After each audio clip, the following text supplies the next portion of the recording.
Muy buenas noches, gracias por acompañarnos. En Mega TV lo que hacemos con Conversando en la Noche es conocer a protagonistas de distintos ámbitos de la actividad social, gremial, académica, artística, empresarial, deportiva.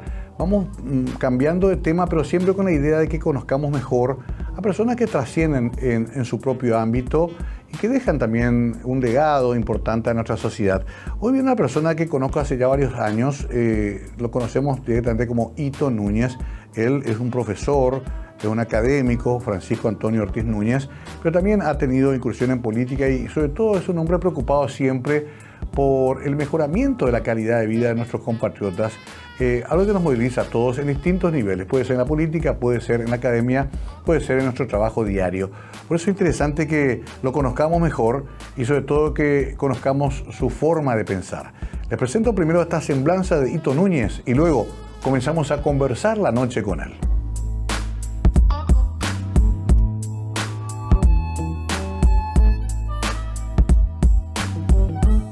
Francisco Antonio Ortiz Núñez, conocido como Ito, nació en Asunción el 9 de marzo de 1986. Es hijo del ingeniero Francisco Antonio Ortiz Rivarola y de la profesora Deolinda Núñez de Ortiz.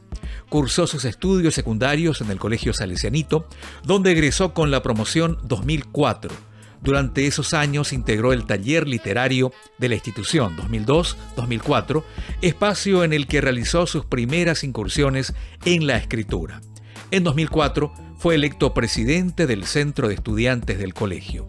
Es abogado por la Facultad de Derecho y Ciencias Sociales de la UNA, promoción 2010, y docente egresado del Instituto Superior Salesiano de Estudios Filosóficos, ISEF, promoción 2011. Durante su etapa universitaria formó parte del Centro de Estudiantes de Derecho UNA, CEDUNA, en calidad de miembro titular en 2006.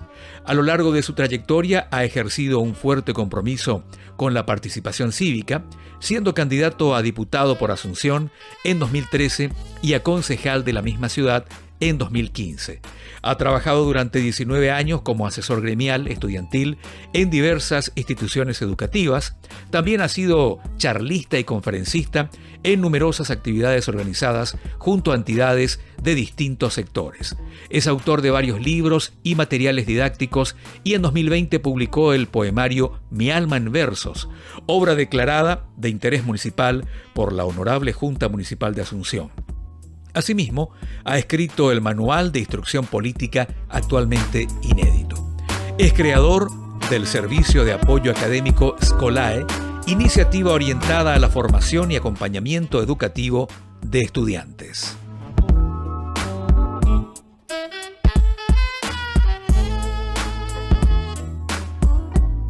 Querido Ito, qué gusto encontrarnos. Primero, bienvenido. ¿Cómo estás?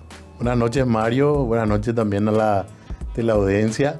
Gracias por la oportunidad, la invitación y a las órdenes siempre, como se dice. Estoy pensando que nos conocimos allá en mis primeras incursiones políticas. Vos ya estabas haciendo actividad y eras un chico de ¿cuánto? De menos de 30 años. 26 años. Sí. Y ya inquieto. Me acuerdo de tu mamá Deolinda, sí. La profesora. Tu papá ingeniero. Sí. Hijo único.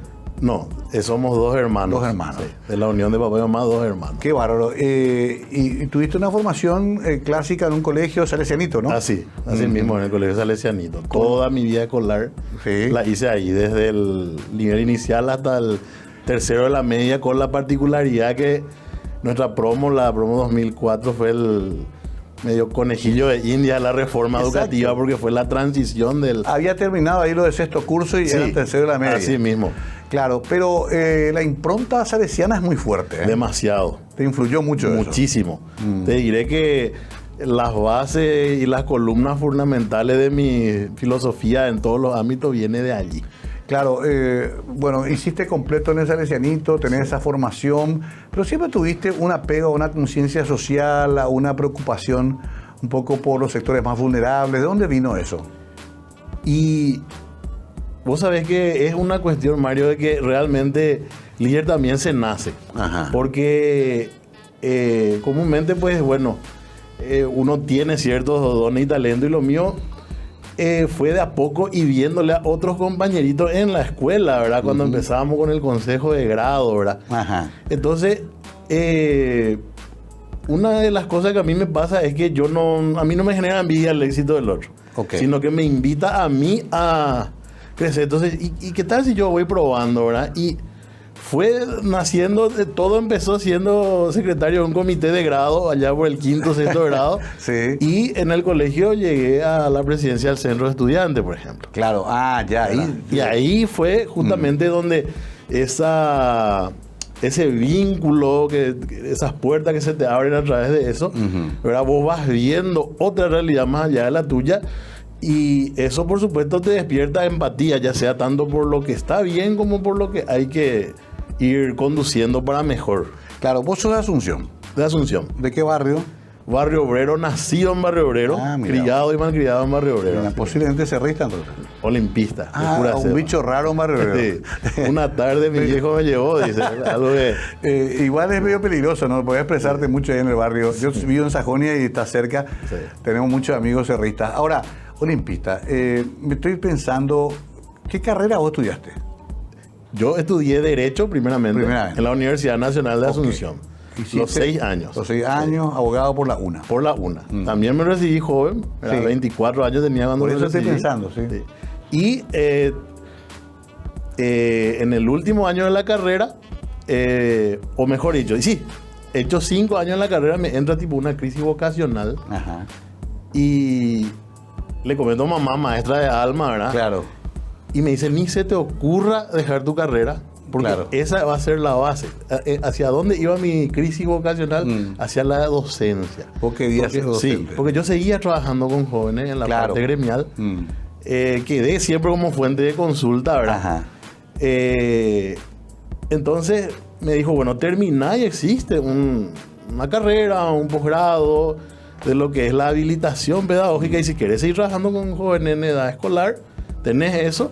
Y si alguna vez querés enseñar en la universidad, que es mi gran pendiente todavía, tenés la didáctica superior universitaria. Manejaba ella todos esos aspectos. Entonces, en el último año, terminando Derecho, empiezo la habilitación pedagógica, que 2 años lo hice, también con los salesianos. Sí. Aquí cerquita en el ISEF salesiano. Claro. Y en el 2011, con 25 años, me recibí, digamos, el título equivalente a profesor. Ya, qué interesante, porque te tiró la vocación. Sí. Y que seguramente influencia a tu madre también, que era docente. ¿No? Absolutamente. ¿No ejerciste entonces la abogacía clásica? Sí, ejerzo esporádicamente, pero estoy a tiempo completo en la docencia. En la docencia. ¿Y te vinculaste mucho tiempo al Instituto de Formación de Salesiana? Sí, de hecho que sí. De hecho, volví a trabajar después en Salesianito, ¿verdad? Tuve ahí 4 o 5 años aproximadamente. ¿Cómo qué? Profesor guía, catedrático, ¿verdad? Sí. Y después ya tuve oportunidades también en otras instituciones. Hoy en día estoy en un colegio en Mariano Roque Alonso. Ajá. Se llama San Miguel Arcángel. Sí. Una linda institución. ¿Y qué? ¿También profesor guía? No, ahí soy catedrático, pero catedrático y todólogo. O sea, lo que me cupe hacer, pero con gusto. Ahora, ¿verdad? Qué cosa, ¿no? Porque yo veo por mis hijos, tengo hijos de 11 y 13 años, y yo también era así. Uno va marcando su vida en base a profesores que trascienden lo meramente académico, profesores que te imparten normas, como vos decís, de todólogo, porque a mí no me importa mucho si me va a enseñar la materia, pero quiero que me enseñe cuestiones éticas de la vida, que transmita valores. Un poco ese es tu fuerte también, por lo que veo. Sí, es así, Mario. No me remito solamente al programa de estudio, ¿verdad? Sino que ese debería ser justamente el enfoque. El programa de estudio, pues, te limita en un cubo muy temporal, ¿verdad? Claro. Sin embargo, hay cuestiones que son más transversales, valores, herramientas de vida. Y por más que uno dentro de sus finitudes, ¿verdad? A veces le cuesta cuando una chica o un chico te dice, yo quiero ser como vos. Claro. Y yo le digo, vos tenés que ser mejor que yo. Porque yo soy una persona limitada. Y a lo mejor lo que hoy es mucho para vos, mañana va a ser la base. O sea que vos tenés que ser mejor que yo. Ese es siempre Qué interesante. Pocos saben, Ito, que la tarea docente es muy demandante, es muy absorbente. Me hice una experiencia breve en Uninorte, por gentileza de Juan Manuel Marcos, en un momento que necesitaba trabajo. y estuve un año prácticamente y me di cuenta cómo laburan ustedes, porque no terminan la clase. No terminan. Sigue con los exámenes, sigue con el asesoramiento, con el trabajo de evaluación, con hasta es un poco psicólogo también el profesor, ¿verdad? Los chicos encuentran también en su docente un refugio donde manejar otras cosas. Así mismo. Todo eso implica ser docente y una gran responsabilidad también. Sí. Y sin embargo vos quisiste eso. Quise. Tal vez inspirado en lo que fue mamá, ¿verdad? Claro. En el legado que ella dejó. Pues papá era ingeniero electromecánico, imagínate. El otro polo. Sí. Sin embargo, la influencia de mamá en el ámbito justamente vocacional fue absoluto. Ahora, de papá me quedaron el pragmatismo, es distinto. Mamá pues es calurosa, mamá sí, me acuerdo. Papá, sin embargo, es la figura, la autoridad. Papá es el electroshock que necesitamos muchas veces, claro, ¿verdad? el que habla y tierra. uno, exactamente, uno valora más aún cuando ellos ya no están, ¿verdad? Ambos ya fallecieron. Ambos ya fallecieron. El domingo, justamente va a ser 2 años que partió papá.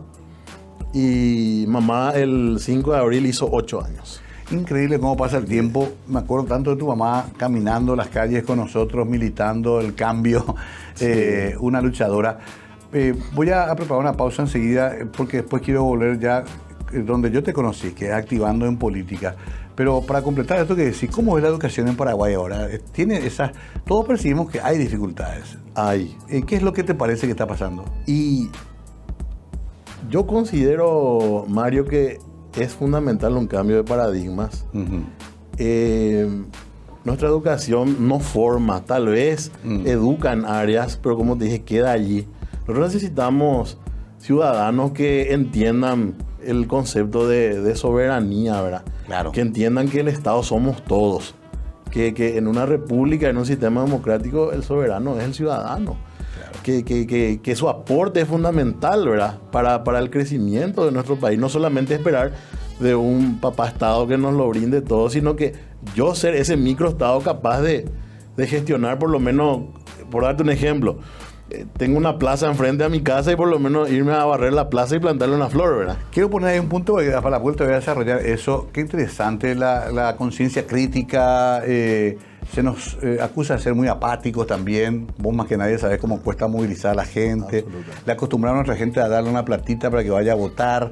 Todo eso tiene que ver con la educación que recibimos, ¿no? A la vuelta quiero profundizar eso con Ito Núñez. Un gusto charlar con un antiguo amigo, pero además un hombre que respeto y admiro mucho por su vocación de servicio en la docencia y en otros ámbitos. Ya volvemos con nuestro invitado, Conversando en la Noche.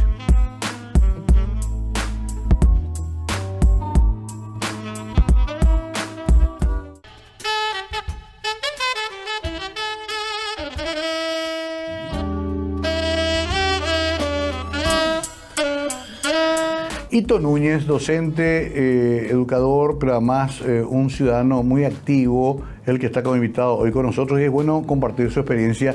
¿Cómo se llamaba el movimiento con el cual te conocí, Ito? Propuesta por la Soberanía Nacional. Así fue el movimiento, que lo creaste vos con un grupo de personas. Sí, lo creamos con un grupo de personas, ¿verdad? Justamente con lo que te decía en el bloque anterior, sí. ¿Verdad? Unir esos pequeños engranajes, por eso era un engranaje con el mapa del Paraguay, claro. la simbología, ¿verdad? Empezar de allí. Éramos todos muy jóvenes, la verdad, sí. Mario. Yo tenía 26 años en ese momento. Nos conocimos personalmente en la época de las internas, porque vos estabas candidato a presidente y fuiste a votar en el mismo local de votación que el movimiento tenía también. Cerca del hospital Barrio. En el Naciones Unidas. Naciones Unidas, sí. Entonces, justamente nos movía esa inquietud, ¿verdad? Porque hice hincapié en que éramos muy jóvenes, porque sin conocer demasiado la realidad del terreno, igual nos tiramos. Claro. Que mucha gente que me hizo, o me intentó hacer retroceder de aquello. Y ahí quiero hacer una paráfrasis de Mario Vargas Llosa, ¿sí? Mario, que creo que vas a compartir conmigo. Mario Vargas Llosa, vos sabés que él ganó las elecciones en Perú, pero hubo ahí unos... Sí, no le dejaron llegar. Entonces decía él, mi experiencia en política no fue la mejor, pero fue constructiva, decía él, ¿verdad? Aprendí de mi país, aprendí de las personas, pero por sobre todo aprendí de mí mismo. Yo digo que si yo no hubiera hecho aquello y lo hubiera hecho hoy con casi 40 años, hubiera sido absolutamente distinto. Claro. Porque no hubiera tenido, a lo mejor hubiera tenido más aplomo, ¿verdad? Hubiera tenido más cable a tierra, pero los sueños y los proyectos que uno alberga de joven son distintos. Sí. En aquella época estábamos en ese tiempo del ¿cómo es? El recambio que hubo en el poder con el tema de Lugo, primeramente. Había un aire de renovación. Había unos aires de renovación. Era el momento. Yo estoy convencido que era el momento. O sea, no te arrepentís de aquella. Para nada. Junté casi 1000 votos sin pagarle un guaraní a nadie. Claro. No en cuanto al incentivo, ¿verdad? Estructuralmente sí tenés gasto, eso es una realidad innegable. Sí. Pero esos 1000 votos fueron ganados con mucho trabajo, con programa y también capaz no solamente con la confianza de mi persona, sino la gente que decidió acompañarme en aquella lista. Cuando eso no había aún el desbloqueo y aún así mucha gente me acompañó. Ustedes presentaron lista de diputados por Asunción. Por Asunción. Sí, porque la estructura era pequeña. Claro, me acuerdo. Queríamos probar y... Interesante porque, claro, fue una primera experiencia tuya también de la política real. La política real. Así donde encontraste la estructura fuerte de los partidos tradicionales. Exacto. Pero igual fue una patria que valió la pena. Totalmente. Después ya nos encontramos apoyando también el cambio en Asunción. Así mismo. Ahora, nunca... A ver, ¿vos estás afiliado a algún partido? A la ANR. Ya. ¿Y por qué no militas ahí? Y porque me considero un hombre libre, Mario. Tipo, las personas y las propuestas son la clave, no la estructura. O sea, hay que romper con aquello de el color, vas a traicionar tu partido. A mí el partido no me da nada. Yo soy una persona que trabaja en el sector privado. Claro. Es más, yo doy más de lo que recibo del Estado. Por lo tanto, me considero una persona libre y de buena costumbre y que tengo el libre albedrío de discernir con quién quiero ir, ¿verdad? Conozco mucha gente que, igual que vos, está afiliada, pero decide no militar, inclusive busca otras alternativas, porque al parecer los caudillajes, los grupos son muy cerrados. Sí. O sea, ahora o tenés que ser cartista o tenés que ser de Fuerza Republicana. Exacto. Si no, ya no tenés lugar. Sí. Tenés que adherir casi incondicionalmente. Casi todavía una réplica del modelo de la dictadura, ¿no? Sí. Y de hecho, el Partido Colorado siempre tiene esa dualidad, ¿verdad? Un movimiento más fuerte, un poco más autoritario, el otro que se tira de un poquito más aperturista. Siempre fue así, ¿verdad? Desde el Mopoco y el electronismo, inclusive el guión rojo del Mopoco en la época de Morini o de Natalicio, también. Sí, el oviedismo y el argañismo, por ahí era. Eso sí que fue un tiempo fuerte. Crea su propia interna. Sí. Que inclusive desplaza a la oposición. Así mismo. La interna colorada es más atractiva de seguir que las internas de la oposición. Totalmente. Sí. Es una falencia que tenemos nosotros los que militamos la oposición. Bueno, entonces vos por eso decidiste hacer tu propio experimento, no lo hiciste dentro de la ANR, pero también es como que completaste un ciclo. No estás haciendo política ahora. Ahora mismo no, Mario, porque tomé una decisión personal de que mientras esté en aula, mientras esté en educación, me iba a desapasionar de la política. Como dijo Ramón Indalecio Cardoso, ¿verdad? Justamente en la época de Eligio Ayala, ese era el problema también, ¿verdad? Estamos hablando de hace 100 años, ese era el mismo problema. Uno no puede adoctrinar en el aula. Los niños, los jóvenes deben ser libres. Claro. Vos le podés mostrar los modelos, porque en el programa está, por ejemplo, teorías económicas, ideologías políticas, pero ellos deben optar, ellos deben de construir esa identidad personal y colectiva. No puedo yo ir a decir, si te preguntan, sí, bueno, esta es mi visión, pero ellos deben optar. Coincido contigo, lastimosamente no todos ponen en práctica eso. Hay mucha gente haciendo política en las aulas, en los centros de estudiantes. De hecho, tu facultad original es casi una dependencia del Partido Colorado. Totalmente. Y también casi 15 años ayudé filantrópicamente en el Colegio Nacional de la Capital. Bueno, es súper partidizado. También no es politizado, porque es política, pero partidizado. Está bien, me gusta la diferencia de términos. Está bien que sea político, una instancia universitaria, pero partidizado ya otra cosa. Ese es el problema. Ya conlleva.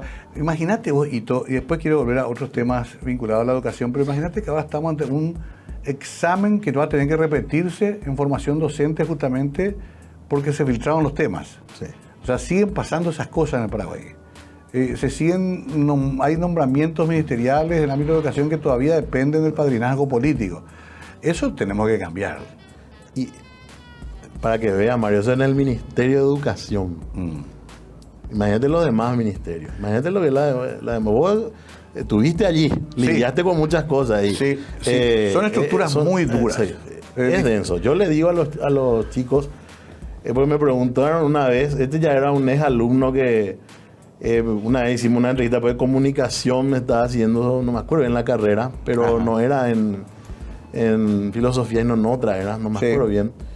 Y me decía, profe, ¿en cuánto tiempo vos decís que las cosas van a ser distintas? Yo le dije 75 años más o menos. O sea, los nietos de los que hoy día son adolescentes. Ahí, más o menos, porque hay que pues también tipo cronometrar, digamos, ¿verdad? Sí, y decir la verdad, no fantasear, ¿verdad? Exacto. Creímos en un momento que iba a ser más rápido. Creímos.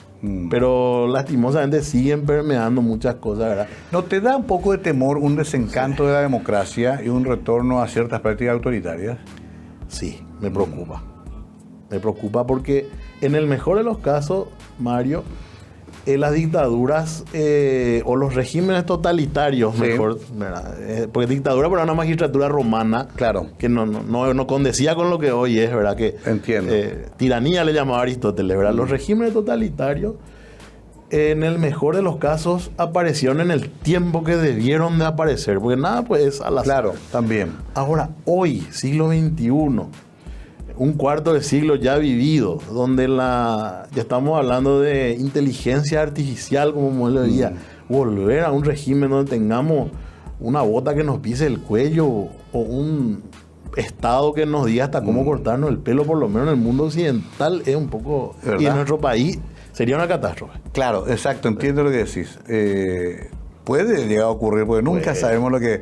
Pero sería catastrófico, un retroceso. Totalmente. Porque por lo menos se ganaban las libertades públicas, ¿verdad? Por lo menos. Ahora, ahí hay un problema también, Hito, porque hay una peligrosa interpretación que hace la gente decir, ¿de qué me sirve esta democracia? Y ahí entramos los razonamientos prestados de otras generaciones que decían, podemos dormir con la puerta abierta, ¿de qué me sirve la democracia si al final gano un sueldo miserable? Un poco el desprestigio del sistema democrático, que es muy peligroso, porque va creando el pasto fértil para un proyecto autoritario. Así mismo. Y ahí entra lo que decía mamá, Mario, en tu campaña en la intendencia, justamente, ¿verdad?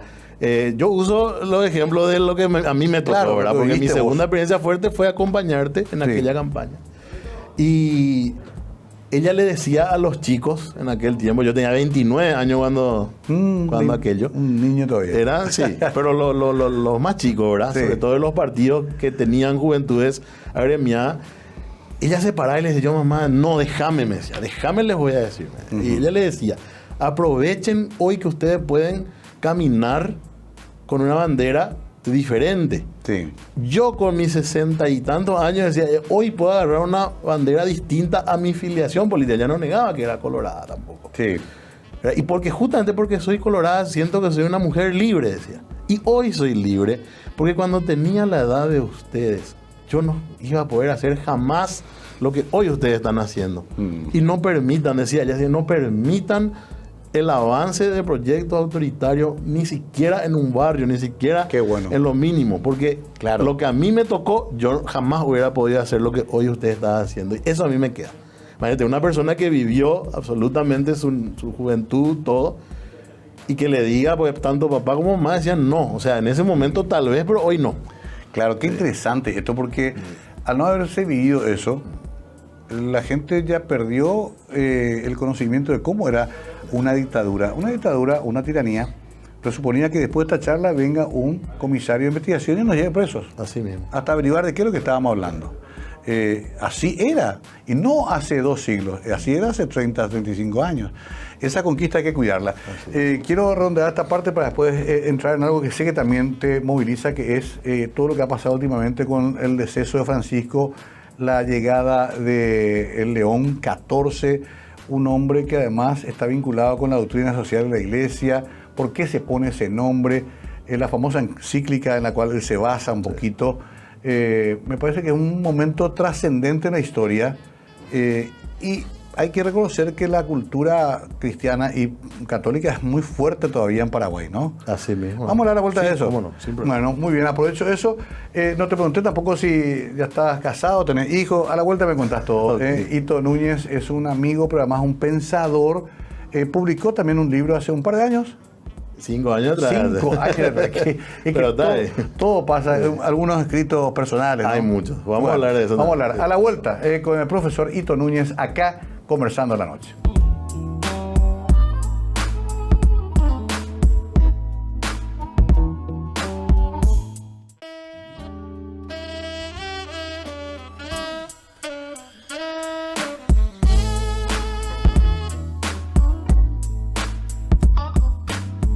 Seguimos hablando de todo lo que concierne un poco a la vida social, política, académica de nuestro país con una persona que si bien es joven, ya tiene una larga experiencia, que es el profesor Ito Núñez. Ito, nos quedamos un poquito pensando en esto de la comparación con la dictadura que hacía tu madre, el desprestigio de la democracia, porque finalmente democracia con hambre tampoco le resulta a la gente, y nos habíamos dejado también atrás lo de la educación. La gente... ¿Por qué vota en el Paraguay todavía, inclusive por su verdugo? ¿No confía en otros proyectos alternativos? Hay una dependencia casi económica, se creó un sistema prebendario. Porque acá podemos hablar, podemos discutir, pero finalmente los sectores de poder ganan las elecciones, obtienen los votos. ¿Qué nos pasó en ese sentido? Y podríamos decir, si estuviéramos ante un examen, todas las opciones son correctas. Claro. El modelo de Estado no genera bien común. La política pues tiene 3 tipos de bien. Ajá. Soy profesor de política en el colegio. Danos un poquito de bien. Sí. El bien personal, ajá, la conquista del poder y el empaparse con el poder. Sí. El bien sectorial, o sea, yo y mi equipo. Tenemos que llegar. Son realidades, Mario. No se pueden así mismo, realpolitik. Y el bien común. Los 2 primeros bienes están todos bien siempre y cuando el tercero se llegue a él. Sí. Al bien común. ¿Verdad? El problema es que no se llega al bien común. Claro. Se olvidan los muchachos del bien común. Ahí está. Entonces, ese fue el problema. Y hoy la oposición tampoco es alternativa. Yo hoy tenemos una elección de presidencia, yo no le votaría ni uno. ¿Te das cuenta? Sí. Claro. No le votaría ni uno. Sí. Sin embargo, el Partido Colorado va a saber, no sé cómo, pero lo harán, nos va a saber vender uno que va a hacer el cambio. Decía el doctor Argaña, hasta el Pato Donald. El Pato Donald. Y son obedientes. Y la oposición, sin embargo, sabemos muy bien, ¿verdad? Sí. Va a llegar a un acuerdo de... Terrible. Ahí hay una vocación de poder. Vocación de poder. Son guapos mis correligionarios. Son guapos. De los cuales nunca te aprovechaste. No, al contrario. Siempre serví con mucho... Inclusive... llegué a apoyarle a un amigo de época de colegio que candidató a concejal en Asunción, ¿eh? Sí. José Alvarenga. Lo conozco, sí. José Alvarenga. Porque justamente me sentí identificado con muchas cosas de lo que hacía en el ejercicio, independientemente de que a su discurso que es un poquito de repente fuerte, radical, ¿verdad? Pero yo también evalúo las acciones, ¿verdad?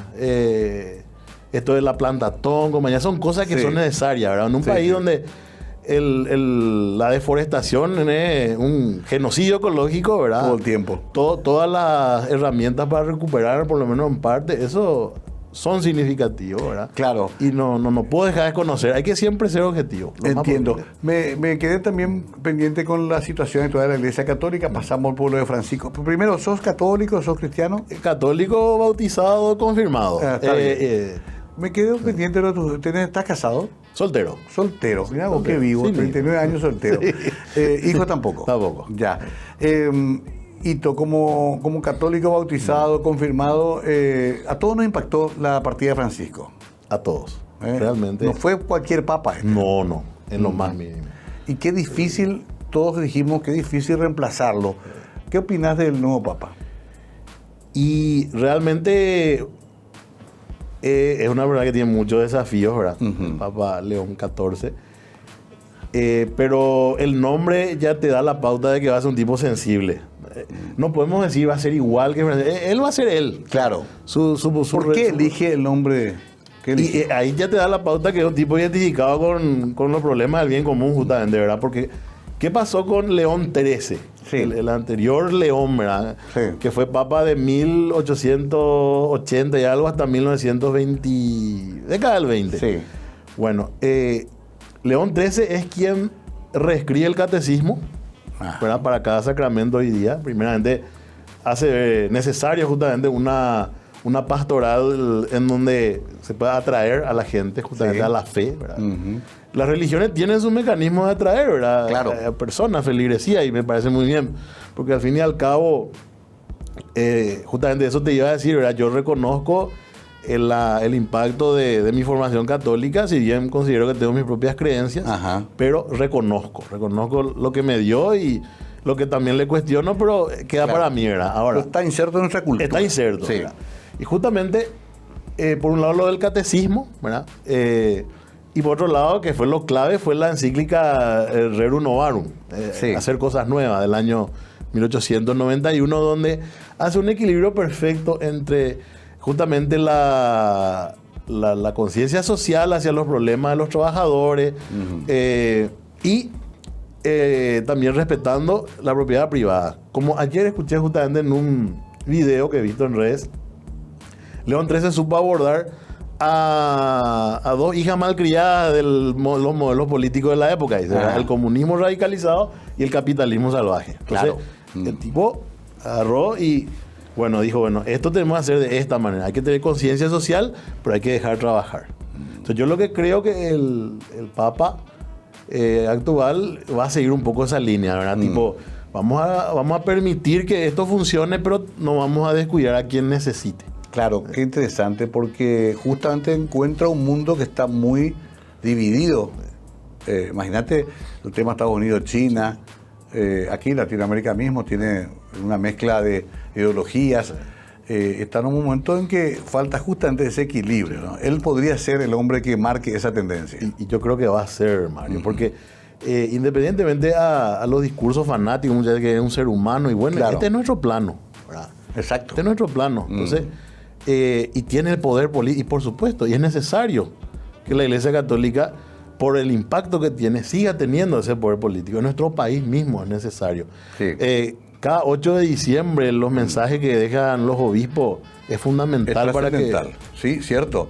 Y no en vano muere Francisco y hasta Donald Trump tiene que ir ahí. Sí. Macron, Lula, o sea... Y ahora, por suerte, va a ir el presidente también para el entronamiento, sí, la entronización. De nuevo Papa. O sea, no es de balde nomás que se convoca eso y se le da una importancia, porque tiene una trascendencia política esto. Para el mundo occidental, por lo menos. Así mismo. Finalmente, sobre este tema nomás, tenemos un cardenal que votó ahora a Alberto Martínez. Tenemos un obispo que ocupó bastante combativo como Ricardo Valenzuela. ¿La Iglesia sigue siendo un elemento trascendente en la discusión social y política en Paraguay? Lo sigue siendo, Mario. Definitivamente lo sigue siendo, porque quien más, quien menos quiere escuchar lo que dice el país. Todavía. Y me parece bien. O sea, que no lo veo con malos ojos, siempre y cuando también eso sume, ¿verdad? Claro. Porque habemos de todo en la viña del Señor, dice, ¿verdad? Ahora, hay curas, obispos que sí, tienen esa conciencia, tienen esa visión de justamente, como decía el Papa Francisco, de oler a oveja, o sea que estar cerca de la gente, llevarle esa voz y yendo un poco a un ámbito más espiritual, de mostrarle a Dios. Mostrarle a Dios, porque los seres humanos hemos nacido y desde culturas antiquísimas buscamos a alguien encima nuestro, alguna entidad superior. O lo negamos inclusive, claro, en el caso del ateísmo, ¿verdad? Pero hasta la negación implica que algo hay. Claro, que algo nos inquieta. Algunos se inquietan con eso, ¿verdad? Entonces, es necesario que los pastores de las distintas confesiones, y la Iglesia Católica es la predominante aquí, tengan ese rol protagónico. Pero imagínate que Paraguay es el único país del mundo que eligió un obispo como presidente. Sí. Y que además derrota a una hegemonía política que en ese momento venía con 30 años de dominio. Sí. Y más si te vas atrás a Morini y compañía. Claro. O sea, vaya si tendrá... A propósito, ¿qué opinión tenés de Fernando Lugo? Y yo considero que su gobierno fue bueno. Hay que desapasionarse de los colores, porque solamente le derrotó al Partido Colorado, eso no precisamente es malo, ¿verdad? Claro. Yo voté por él en su momento. Fue mi primera votación. Tenía Sí. 21, 22 años ahí en esa época. Imagínate. Sí. Y era, primero lo fue necesario. Era Sí. necesario el recambio en ese La momento. alternancia. La alternancia. Sí. Segundo, le supo unir a la oposición, ¿verdad? Sí. No me quiero imaginar cómo habrá sido, pero supo al tal punto que Oviedo corrió por su lado, Carrizosa corrió por su lado y no Igual pudieron no, romper sí, cierto. esa obediencia que En ese hubo a la... momento creo que Fadul también. Más que Fadul no fue Carrizosa, es Fadul. Fadul, claro, que era un buen candidato. Sí, que era un buen candidato. ¿Verdad? Y Oviedo que venía con todo, ¿verdad? Acababa de salir libre, supo zafar de los problemas que se le generó con el tema del marzo paraguayo y venía con todo. Sí. Y sin embargo, Lugo ganó igual. Y en lo social se vio mucho, Mario. Sí. La parte de la educación, estaba una laptop por niño. Bueno, le tuvo también a una luz como Riar, como ministro de Educación, ¿verdad? Sí. Con quien me tocó hablar muchas veces. Un tipo que tenía muy claro muy lo que preparado, tenía. Muy que preparado. cae también después en la persecución Sí, también. judicial. Y también la salud se acuerda muy positivamente Sí, de la también. gente. Tengo que hacer una breve pausa. Después entramos en la parte de ronda de conclusiones con Francisco Antonio Ortiz Núñez. Yo le digo Hito Núñez porque su mamá era más amiga mía, entonces Núñez nomás ya era él. Pero en realidad el nombre completo del profe es Francisco Antonio Ortiz Núñez, Hito, más conocido y querido con ese nombre. Vamos a hacer un ensayo, un poco de conclusiones a la vuelta. Muy interesante. La idea de este programa es que justamente estas cosas que estamos hablando sirvan como inicio de debates, de análisis en la familia, en la comunidad. Ya volvemos con más Conversando la Noche.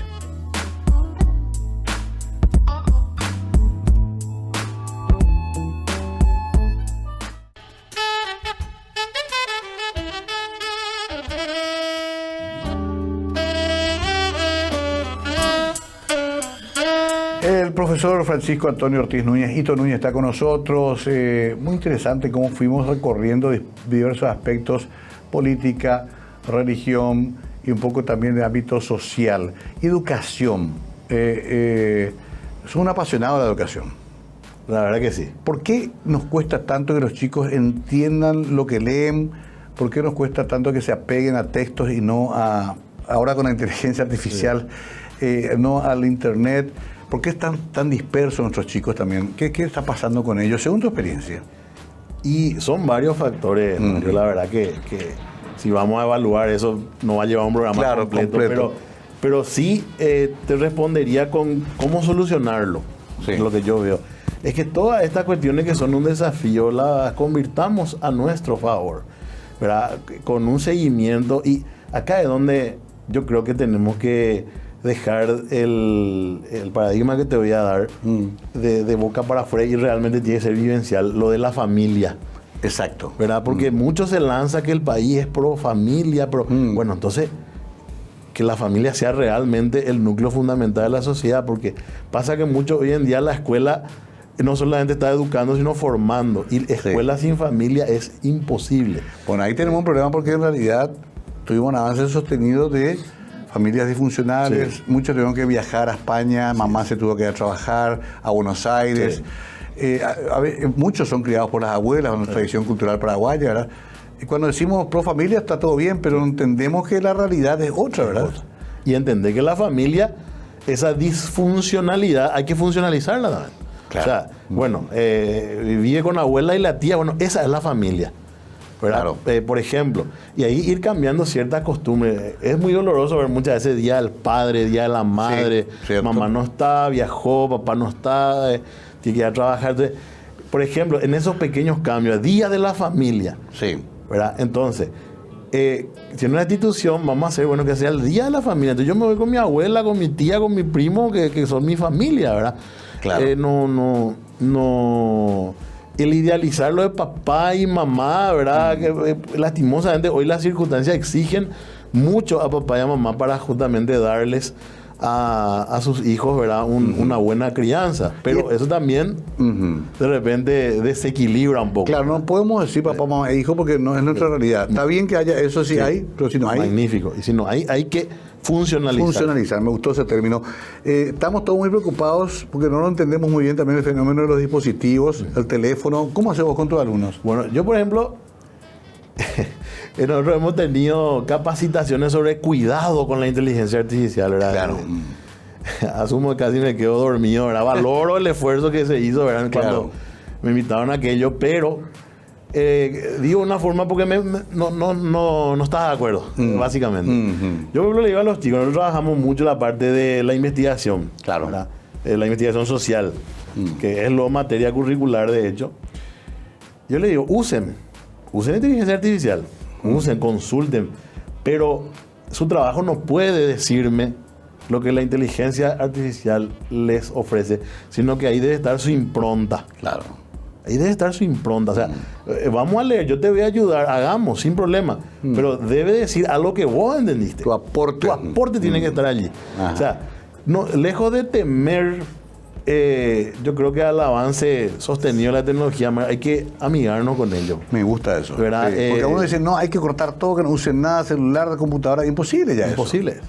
Pero amigarle. Exactamente. Con un proyecto educativo en el cual uno termina aportando su propia impronta, su razonamiento, su conclusión, ¿verdad? Exacto. Por más de que mira que ahí está buscadores ahora que identifican cuando se plagia todo por IA un trabajo práctico, ¿no? Así es. Ya conozco chicos que han sacado 0 en universidades extranjeras porque mandaban su trabajo práctico basado en IA. Claro. Le pillaron. O sea, no va a ser esa la salida. Así es. Y lo mismo el tema de las redes, por ejemplo. Hay que hacerle entender a los chicos que las redes son un espacio virtual, o sea, una realidad probable, no una realidad efectiva. Me gusta Entonces, eso. Porque te dicen, por ejemplo, me visteaste, te dice. O sea, el no contestar un mensaje. ¿Verdad? Y bueno, y poder no estás obligado a hacerlo, ¿verdad? Claro. Me visteaste. Sí. O me stalkeaste, te dice, ¿verdad? Que revisaste el perfil. Pero a mí me preocupa más que eso, que es la terminología, preocupa que se asumen como verdades cosas que aparecen en un TikTok. Claro. Te dice, por ejemplo, no, ayer justamente Mujica era un asesino. ¿Y dónde sacaste eso? Le dijo un chico, me dijo. Y saqué un tiktokero que dice que era un asesino. Parece que un asesor de Milei dijo, por fin se murió este guerrillero asesino. Y esa ya es la verdad. Cuando en realidad lo que se debería indicar es investigar un poco completo. Exacto. En qué contexto fue guerrillero, en qué contexto dejó las armas para entrar a la lucha democrática y sacar tu conclusión. Pero no sé si hay tiempo. La gente agarra lo primero y lo que más le impacta. O el que más grita en internet, o el que más se pone una peluca y dice algo. Ese es un desafío que tenemos, Hito. Y mientras más ridículo o violento sea el mensaje, más convence. Correcto. Sí, ayer me mostraban un señor que por los peinados que se hace tiene 7 millones de seguidores. Se hacen unos peinados raros, nada más. Un morocho norteamericano, 7 millones. Vino hace poco uno acá a Paraguay y le pregunté a mi hijo y me dice las cosas que hace. Y bueno, son desafíos físicos, tirarse de un puente, romper 40 huevos por su cabeza, esos son los méritos. Y qué difícil, ¿verdad? Porque es una realidad que vamos a tener que negociar con ellos. ¿Cómo le decimos andarle un libro de Rabastos? La tarea que ustedes tienen, Hito, es muy grande. No, es grande. Y ahí es fundamental el tiempo en la escuela también, ¿verdad? Hacerles o mandarles a hacer ese tipo de cosas allí, donde están bajo nuestro... Y después que en casa nos ayuden, ¿verdad? Claro. Porque lo que se da en casa es mucho más, ¿verdad? Porque ahí pues están los valores, está la costumbre misma, ¿verdad? Que digamos le va formando a una persona, ¿verdad? Y también entender la familia que los educadores estamos para formar a sus hijos. Y si bien lastimosamente hay quienes desdibujan la labor bajo distintos errores que van cometiendo, pero en la mayoría de los casos es así, ¿verdad? Hoy en día vos no le podés llamar a decir, ¿sabes que tu hijo copió un examen? No, mi hijo no va a hacer. Claro, hay una negación. Pero tiene que entender que sí, o sea, es un ser humano, se va a equivocar. Y yo también, hoy, ¿sabes con qué lidiamos, Mario? Con paradigmas conductuales, por ejemplo, te saca un 8 de 10 en un examen y llora. ¿Y por qué lloras, Leo? Porque dice 8. ¿Y qué tiene? No, yo quiero sacar 10. No vas a poder, Leo. Claro. El ser humano, de 10 aprendizajes que logra, 9 es porque se equivocó y 1 de puro azar le pegó. Entonces, vos tenés que acostumbrarte a fallar, vos venís acá a aprender. Y tu aprendizaje vas a construir muchísimo más sobre errores. Y si vos no sabes lidiar con el error, ¿verdad? Vas a fracasar. Claro. Pero el fracaso tampoco es malo, Leo. Porque de los escombros se hacen cimientos. Y del estiércol más podrido salen las flores más bellas. Y qué interesante. Que le rompe el paradigma con el que vienen hoy día. Porque nos educan que, sin embargo, no obtener esos 2 puntos para llegar a 10 es un fracaso. Y está mal. Está mal, exacto. Que se aplace ese 1. Tiene que ser el motor para el siguiente 5, no la réplica del próximo 1. El gran escritor Jorge Luis Borges, que fue profesor universitario, decía, todas las clases tienen que terminar con una pregunta, no con una respuesta. Eso lo han encontrado en cualquier parte. Yo les voy a dejar una pregunta y después seguimos, para que piensen hasta la próxima clase en esta pregunta que les dejo. Genial, ¿verdad? Porque queremos ya todas las respuestas y queremos tener todo el kit y ya sacar el 10 o el 5. Parece que es mucho más complejo el proceso de aprendizaje, ¿no? Muchísimo. Y lidiar con esos fracasos. Ahora, ya entrando en la parte final, hay intenciones, está el ministro Luis Ramírez, un hombre que conocemos, joven, viene un sector privado prestigioso, están intentando, hay que hacer la reforma de la reforma. No. ¿Qué hay que hacer con este sistema? Pulir la actual. Ah, ok. Pulir la actual. Ver dónde están los... Exacto. Yo considero que el ministro es un tipo muy preparado. ¿Sí? Se nota por él. Sin duda. Sabe lo que habla, ¿verdad? Solamente que lidiar justamente con las realidades políticas tampoco debe ser fácil. Claro.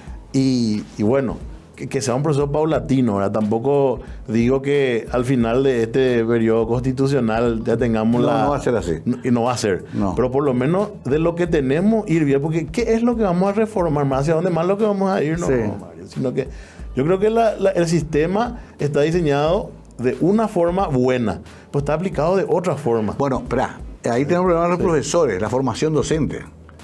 Cuesta actualizarlos, cuesta ayornarlos. Vos sabés eso, profesor, también. Tenemos un problema en ese nivel también. Y ahí hay otros problemas de remuneración, problemas gremiales, de protección social.